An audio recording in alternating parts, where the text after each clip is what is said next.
be the food of love. Play on. Give me excess of it, that serviting. The appetite may sicken, so die. Let's strain again. Head dying to fall. Came over my ear like a soft wind that breathes upon the bank of violets, stealing and giving odor. Enough! No more. It's not as sweet as it was before. O spirit of love, how quick and fresh art thou, that, notwithstanding thy capacity, receiveth as a sea, not enters there, but of what validity and pitch so were, but falls into abatement and low price.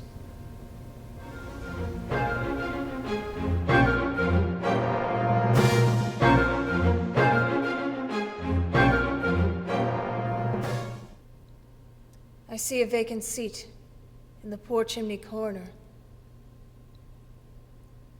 and a crutch without an owner, carefully preserved. If these shadows remain unaltered by the future, the child will die. If these shadows remain unaltered by the future, none other of my race will find him here. But what then? If he be like to die, he better do it, and decrease the surplus population. Man, if men you be in heart, not adamant, forbear that wicked cant until you have discovered what the surplus population is and where it is. Will you to decide what man shall live and what man shall die? It may be that in the sight of heaven, you are more worthless and less fit to live than millions like this poor man's child. Oh God, to hear the insect on the leaf pronouncing about the too much life among his hungry brothers in the dust.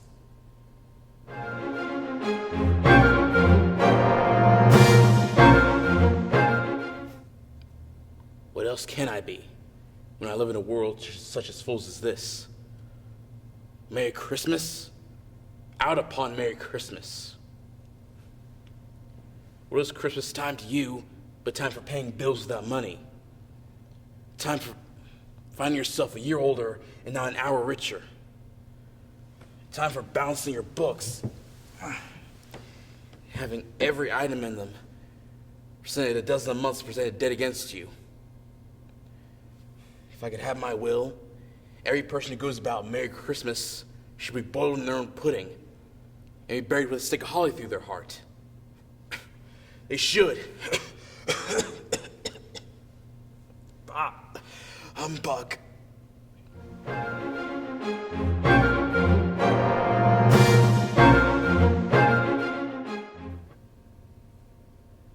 I see a vacant seat in the poor chimney corner, and a little crutch without an owner.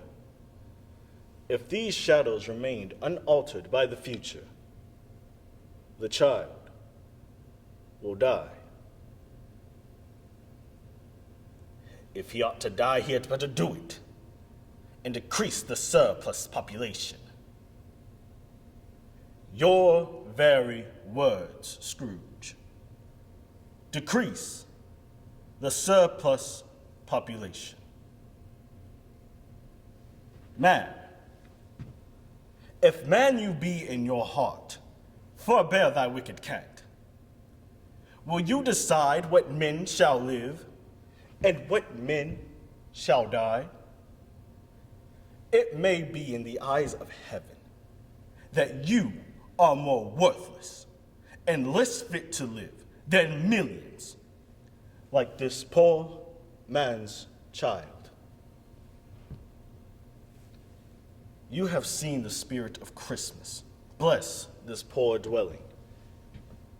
They were not a handsome family. They were not well dressed. Their clothes were scanty and their shoes far being from waterproof. But they were happy grateful, and contented with the Christmas time. They are my children. Have you learned your lesson? My hour is spent.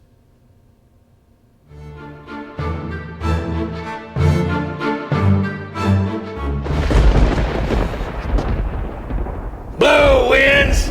Crack your cheeks! Rage! Blow! You cataracts and hurricanes spout till you've drenched our steeples, drowned our cocks! You sulphurous, start executing fires, lot couriers of oak-cleaving thunderbolts, singe my white head! The all-shaking thunder, smite flat the thick rotundity of the world, crack nature's molds, all germ and spirit once that make ingrateful man. Rumble thy belly full, spit fire, spout rain! No rain, wind, thunder, fire are my daughters. I tax not you, you elements, with unkindness. I never gave you kingdom, called you children. You owe me no subscription. Why then, let fall your horrible pleasures. Here I stand, your slave. A poor, infirm, weak, and despised old man.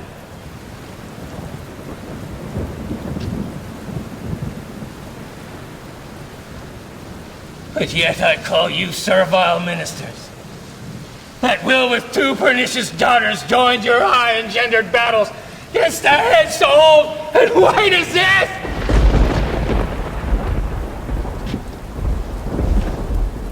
Oh, it is foul!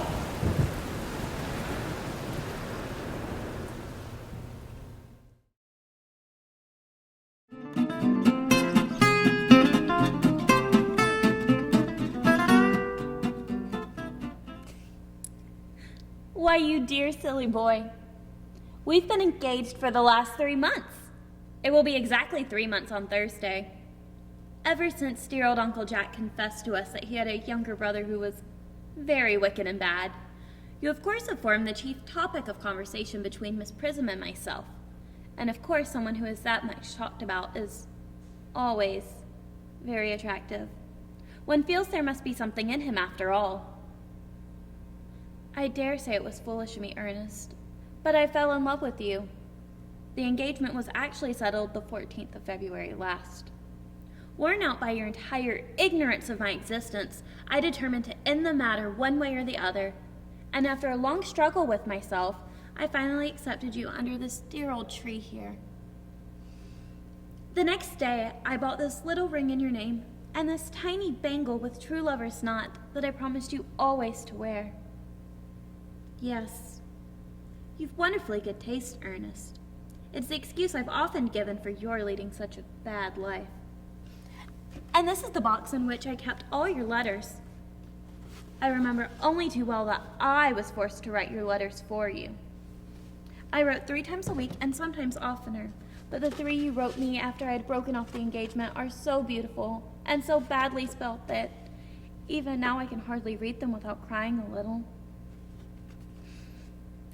March 22nd. Today I have broken off my engagement with Ernest. I feel it's better to do so. The weather still continues charming. It could hardly have been a serious engagement if I hadn't broken it off at least once. But I forgave you before the week was out. You dear romantic boy. I hope your hair curls naturally. Does it?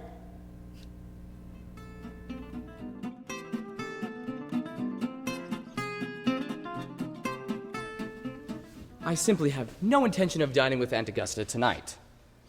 To begin with, I dined with her on Monday, and once a week is quite enough to dine with one's own relations.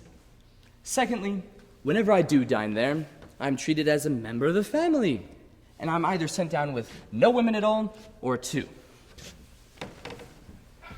And thirdly, I know perfectly well who she will place me next to tonight. She'll sit me next to Mary Farquhar, who always flirts with her husband from across the dinner table. It's not very pleasant. Indeed, it's not even decent. And that sort of thing is surprisingly on the increase. The amount of women in London that flirt with their husbands is perfectly scandalous. It just looks so bad. It is simply washing one's clean linen out in public.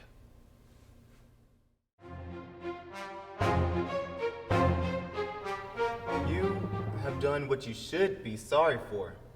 There is no terror, Cassius, in your threats, for I am armed so strong in honesty that they pass me by like the idle wind, which I respect not.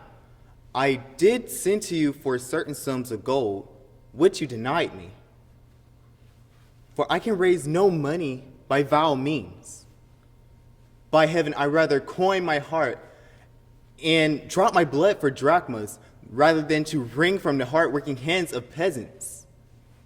By any indirection, I did send to you for certain sums of gold to help pay my legions, which you denied me. Was that done like Cassius? Should I have answered Cassius so? When Marcus Brutus grows so covetous, than to lock rascal encounters from his friends. Be ready, God, with all your thunderbolts, and dash them into pieces.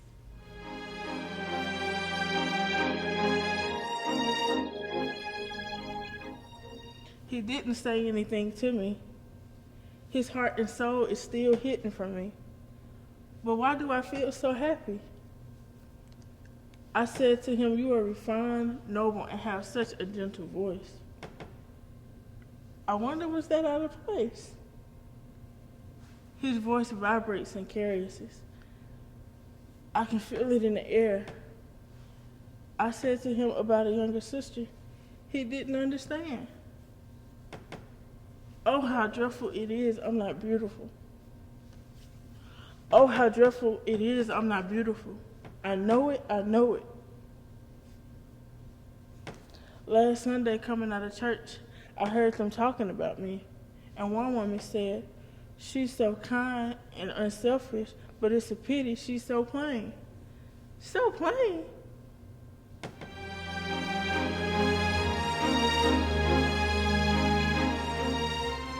Please don't go. I want you. At any rate, it's gay when you're here. I keep expecting something to happen as if the house were going to tumble upon our ears. We have been very, very sinful. Oh, for the sins that I've committed, I squandered the money at random like a mad woman. I married a man who made nothing but debts. My husband drank himself to death on champagne. He was a fearful drinker. Then for my sins, I fell in love and went off with another man. That was my first punishment, a blow full on the head. Here, in this very river, my little boy was drowned, and I went abroad, right away, never to return again, never to come back to this river anymore.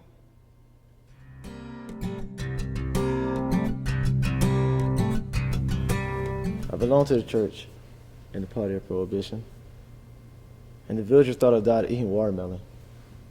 But in truth, I had cirrhosis of the liver. And every noon, for the last 30 years, I slipped behind the prescription partition in the Trans drugstore and pulled up a genuine drink from a bottle marked Spiritus Fermenti.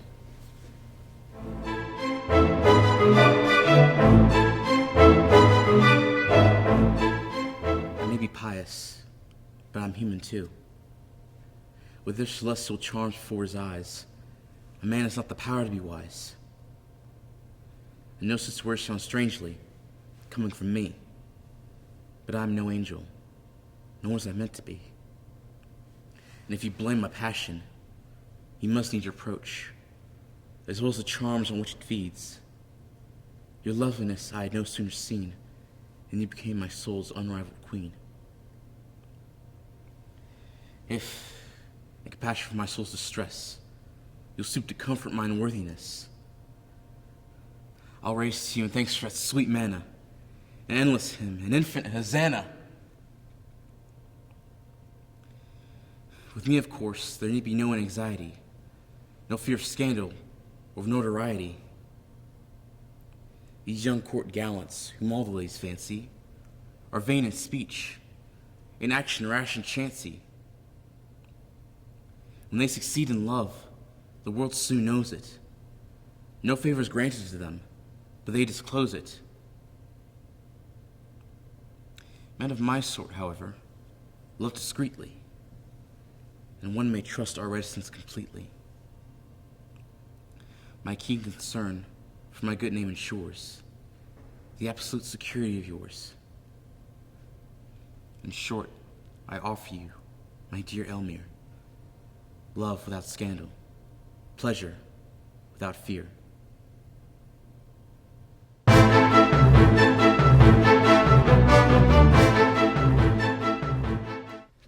I took a sheep I had and made a thing of pain and fear and left it bound up to heal. It looked quite human to me when I had finished it. But when I returned, I discovered that it remembered me and was terrified beyond imagination. It had no more than the wits of a sheep. The more I looked at it, the clumsier it seemed, until at last I finally put the monster out of its misery. These animals without courage, these pain-driven, fear-haunted things, they are no good for man-making. But then I took a gorilla I had, and working with infinite care, mastering difficulty after difficulty, I made my first man. Working week after week, I molded him. With him, it was chiefly the brain that needed molding. Much had to be added, much changed. I thought him a fair specimen when I had finished with him, and he lay bandaged, bound, and motionless before me. I spent maybe 3 or 4 months educating the brute. I taught him the rudiments of English, the basics of mathematics, a little bit of the alphabet. But at that he was slow, though I've met with idiots slower. He had a clean slate mentally, had no memories of what he had been. And when his scars healed and he was able to converse a little, I took him yonder to the Kanakas and introduced him as an interesting stowaway. They were horribly afraid of him at first, which offended me rather, for I was rather conceited about him. He was so incredibly mild-mannered, so incredibly abject, and he was very quick to learn, very imitative, very adaptive, and made himself a hovel better than their shanties. There was even a Kanaka boy who taught the thing to read, and the basic ideas of morality, but the beast's habits, however, were not so desirable. I came upon the beast squatting up in a tree and gibbering at 2 of the Kanakas who had been teasing him. I threatened him, told him the inhumanity of such a proceeding, aroused his sense of shame, and came home resolved to do better. But I have been making progress. But that stubborn beast flesh continues to grow back day by day. I turn them out when I begin to feel the beast growing in them. They sicken me with a sense of failure. I take no interest in them. I fancy they fall in the lines the Kanaka boy marked out and have a mockery of a rational life, the poor beasts. They have something they call the law. Sing hymns about all thine. They build themselves their huts, gather fruit, pull herbs, marry even. But I can see through that all, see into their very souls, and see they're nothing but the souls of beasts. Beasts that perish, anger, and lust to live and gratify themselves. Yet, they're odd. Complex, like everything else alive. There's a kind of upward striving in them. Part vanity, part sexual emotion, part curiosity. It only mocks me. But I mean to do better things still. I mean to conquer that. Each time I dip a living creature into the bath of burning pain, I say, this time I will burn out all the beast. This time I will make a rational creature of my own. After all, what's 10 years? Man has been 100,000 in the making. And I have some hope of this puma. I have been hard at work at her head and her brain. But now, what do you think? Are you in fear of me still?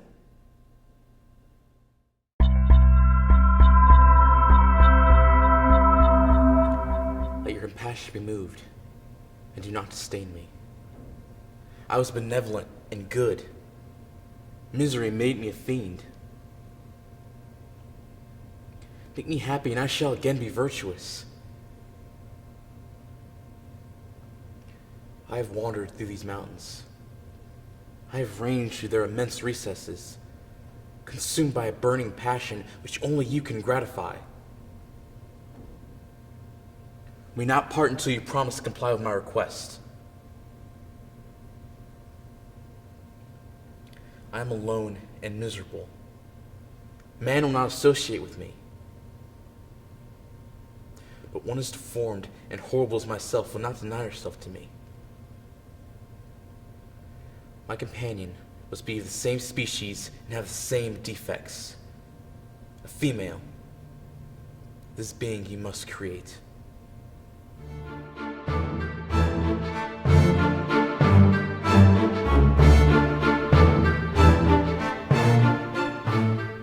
No! You are men made of stones. Had I your tongues and eyes, I'd use them so that heaven's vault should crack.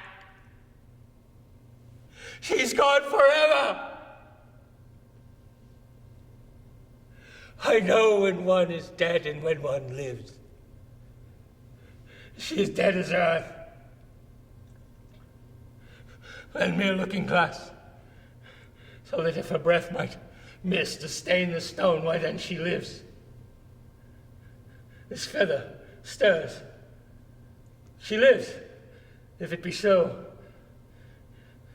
It is a chance that doth redeem all sorrows I have ever felt.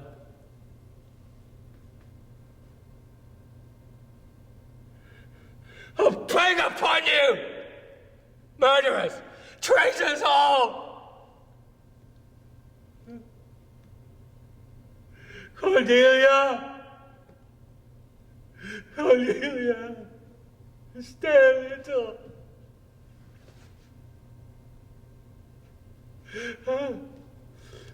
What dost thou say?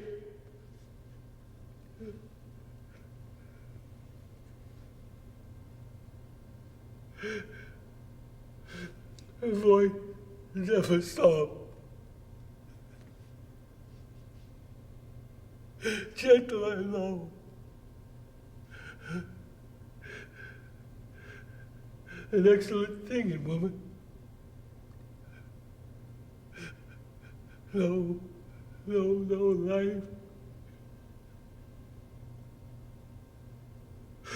Why should a dog, a horse, a rat have life, and thou no breath at all?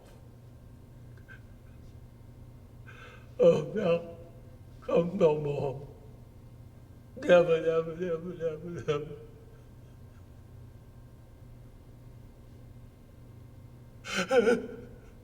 I pray you, do you see this? Look on her. Look. Her lips. Look there. Look there. now.